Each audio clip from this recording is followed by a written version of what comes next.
So in today's web dev tip, we're going to take a look at how you can animate box shadow on an element using CSS. So we'll take a look at a couple of ways. The first will be the really simple way, and then the second is a more performant way.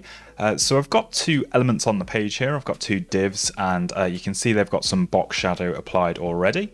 And you may already know that you can use the transition property to fade between two values of any CSS property. So if we set that up on the two elements, and we'll say transition all properties, in this case it's just going to be box shadow for us, and we can choose an easing method. I'll just set that as ease.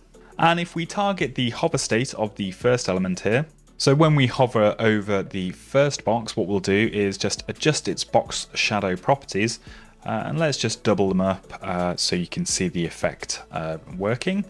And that's pretty much all we need to do. Once we've got our hover event set up, we can just go to the page, and you may just be able to see there on the screen that when I hover over that first div, the box shadow is flipping between the two states, and because we've got the transition property on there as well, it's kind of fading in between the two values. So there you go, that's pretty simple, and you can do the same sort of thing with pretty much any CSS property on these elements.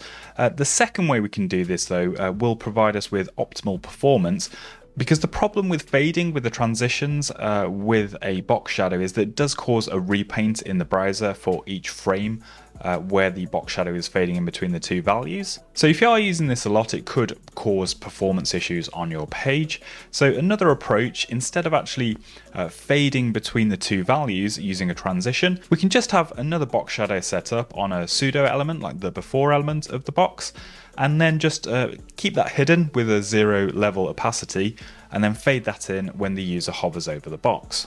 So what I mean by that is, let's set up the box to before pseudo element, and we'll just give that 0 content and just an empty string there, and just position it absolutely, and then set the top value to 0, right to 0, left to 0, and also bottom to 0.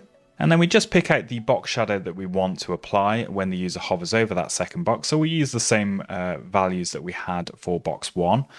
But what we do is we say the opacity of this is set as 0. So obviously at the moment it will be hidden. You won't be able to see it there on the page. And we set up a similar transition property to transition that opacity value. I'll just say all again here. For 0.3 seconds. And again, we'll ease that in and out. So what we've got now on box 2 is the same box shadow that we've got set up on the hover event for box 1. So all we need to do is again target the hover event, but this time we're going to directly target box 2.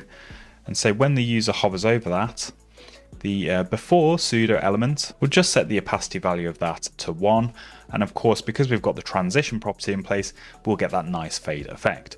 So you should see now when we hover over box 2, we're getting a fade effect for the box shadow, and you can see it gives us a different type of effect from box 1 as well, and that's just down to the positioning of the box 2 before element.